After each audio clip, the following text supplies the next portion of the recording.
Now let us see few problems.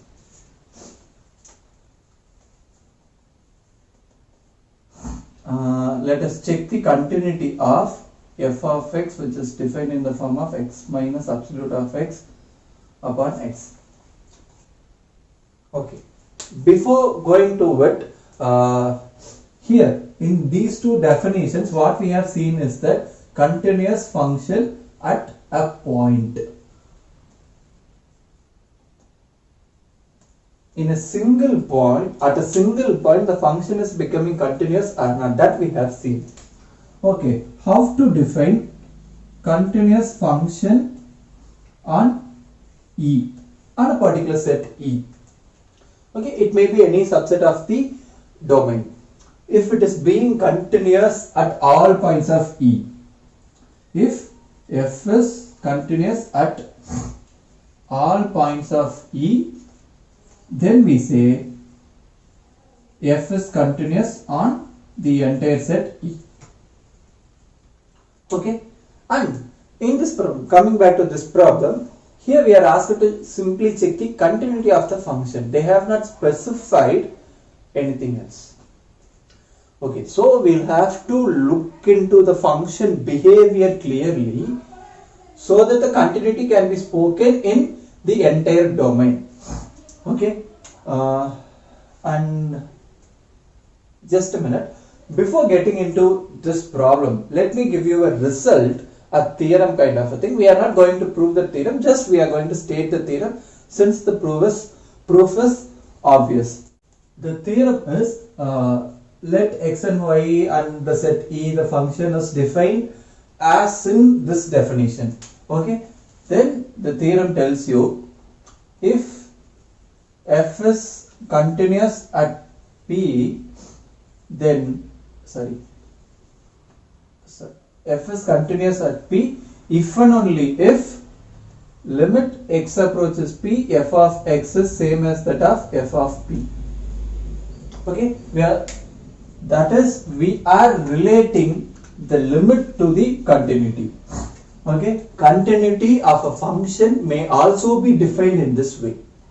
In order to prove this, we will just have to make use of the theorem that we have seen in the previous lectures, that is limit x approaches P, f of x is q if and only if there is some sequence such that the sequence converges to P implies f of Pn converges to q.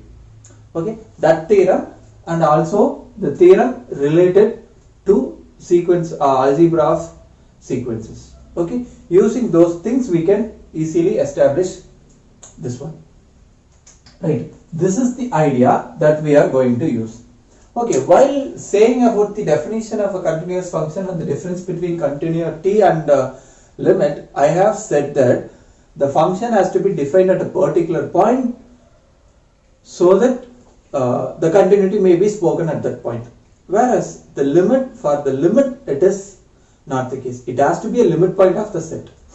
Okay, you have to remember all those things. Okay, and let us see what happens here. Okay, first of all, the function has any black hole kind of a thing or not, that we will have to see. Okay, yes, in the denominator we have x, and the denominator has the possibility of becoming 0 when x is 0. So 0 is some kind of a troublesome point. Okay, and we have this absolute of x that behaves in two ways, right? Because absolute of x may be written as x if x is positive and minus x if x is negative, and 0 may be included in both the cases. Right, now we will see this function f of x when x is a positive thing. Okay, it will be simply x, so x minus x upon x, which means what? 0. When your x is a positive quantity, you get it to be 0. Okay, when your x is a negative quantity, what are you going to get? X plus x upon x, which is 2 for this case. Now you cannot include 0 in both the cases, because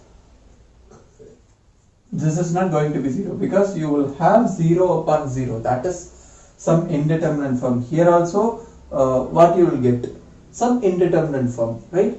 Now for that we will look at the left and right limits of 0.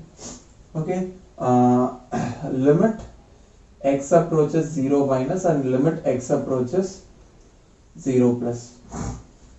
X approaches 0 minus in the sense your x value is some negative quantity.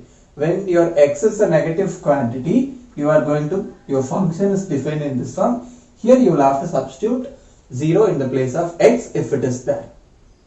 Here we have only 2, so it is going to be 2, right? And here it is going to be 0 because of this.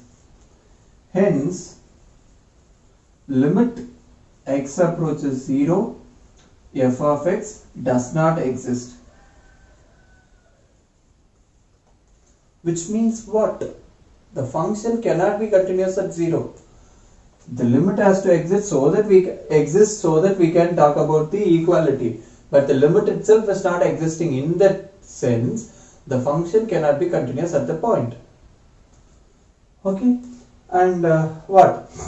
Is it continuous in rest of the points? That we have to check. How to check it? The function for x positive, it is going to be like this. Okay, this is your function behavior. You take any point in this region. Okay, what is the function value at that point? You take any positive quantity. Let me use this space. Let me take x to be any positive quantity. Let me write it as alpha. Okay, and what? My f of alpha is what? 0. Right? I will have to choose some epsilon and delta, all those things. Right? And I am getting what kind of a thing? Alpha minus alpha minus some y less than delta implies what? This is what I have to see. I have to look at this value. What is f of alpha? 0, right? And what is y, f of y? It is somewhere in the neighborhood of the point. So we can always choose a suitable delta such that this y stays positive. Okay, if it is positive in the sense we are going to get 0. So 0 minus 0 less than epsilon. This is true, right? So what happens? This condition is being satisfied. So in a similar way you can prove in this region also it is turning to satisfy this condition. Hence, this function f is continuous except at 0. Continuous in entire R except at the point 0. Right? Thank you for